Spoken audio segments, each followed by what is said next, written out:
Hello again, everyone. This is American Idioms, part 126. This is part 126 in my American Idioms series, and like the others, I'll present 5 idioms to you numbered 626 to 630. But first, I'll give you a chance to guess their meanings. Then I'll give you the answers along with an additional example for each new idiom. I also recommend that you pause the video at each question to give yourself some extra time to think of the answers. So, are you ready? Okay, here we go. Number 626. On a handshake. And the example is, according to my father, in the old days when he was in business, deals were usually made on a handshake. Can you guess the meaning?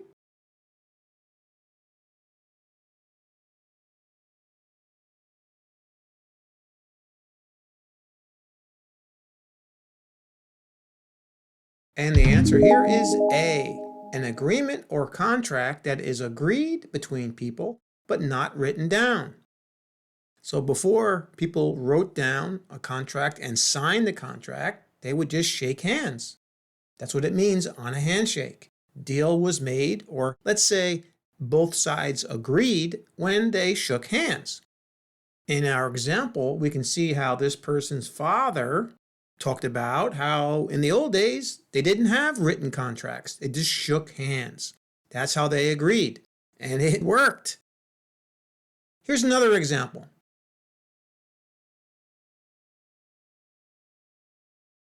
They agreed on the terms of the new partnership on a handshake. And surprisingly, it has worked out well for both parties. Okay, so in this example, there is no written contract where you have to sign for it to be, let's say, legal. Okay, they just shook hands. So they took each other's promise, you could say, or their word, and that they wouldn't break this contract, okay, or this partnership. In this case, right, it was just done on a handshake. All right, now for number 627. On a collision course. And the example is, the tech company decided to cut some of the healthcare benefits of its employees. So they are likely on a collision course with the labor union. Can you guess the meaning?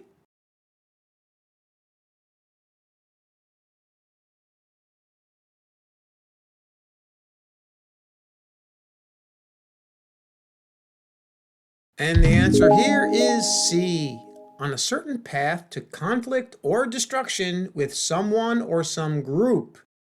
Okay, like in our example here, they're talking about how this company had decided to cut the healthcare benefits, which I don't think the employees would like too much. And they would probably go to their union and fight this, right? So they were likely on this collision course. The company was going to go into, let's say, conflict with this labor union over this reduction of their healthcare benefits. Okay? So they were on a collision course. Here's another example.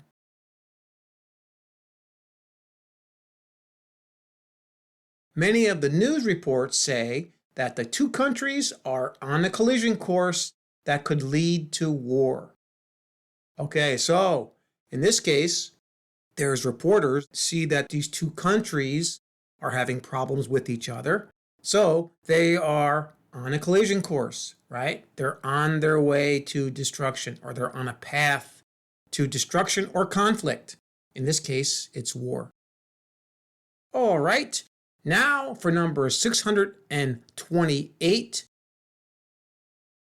Go on a witch hunt. And the example is, our manager went on a witch hunt to find someone to blame for our project's failure even though it was a team effort.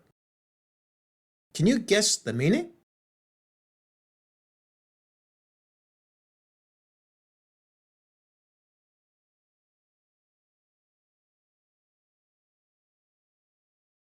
And the answer here is B, an intensive, usually unfair search for something, usually focusing on finding those accused of wrongdoing.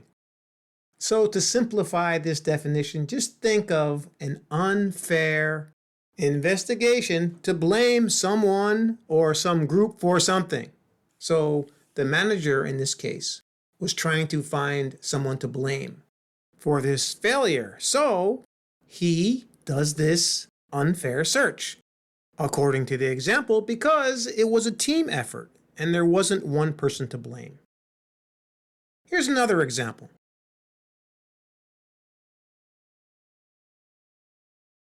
Regardless of all of the evidence recently revealed in the news, the mayor keeps trying to discredit the journalists investigating him by saying that they were on a witch hunt in regard to allegations of his dishonesty in office. In this example, we can see how the mayor here uses this phrase, on a witch hunt, as being a bad thing because he's saying it's unfair that they're searching. Okay, they're investigating me, right? He's saying, no, it's not true. These allegations are false. These journalists are on a witch hunt, even though they have a lot of evidence. Okay, this is how it's used. And now for number 629, go on a rampage. And the example is, my parents went on a rampage after I told them that I was failing both math and science this semester. Can you guess the meaning?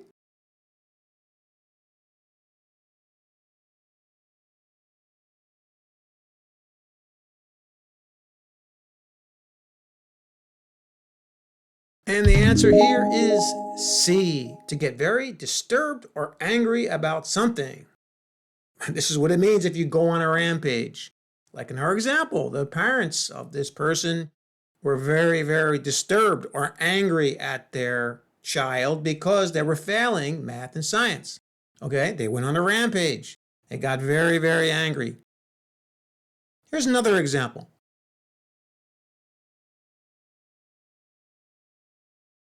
The football fans went on a rampage and destroyed the stadium after their team lost the championship game.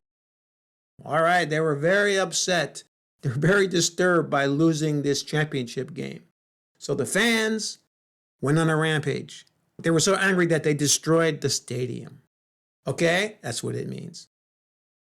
Now for our final idiom, number 630. Call off the dogs.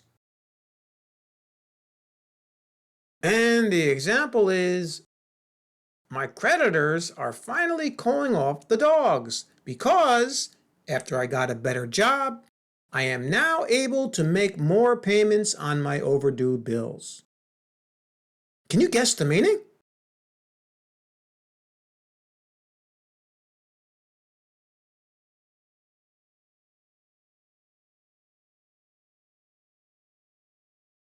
And the answer here is B, to stop attacking someone. That's what it means. If someone calls off the dogs, it means that they stop attacking you. Okay? And our example, the person owed many bills, right? He had many overdue bills. So the creditors were attacking him, or they kept calling him or pestering him, right? But he got a new job. So better job, and he was able to pay his bills, so the creditors were finally calling off the dogs. They stopped attacking him. Here's another example.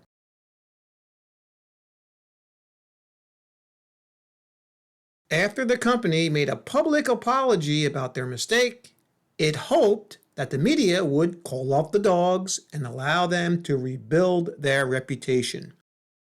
Okay, so in this example, this company made a mistake and they apologized.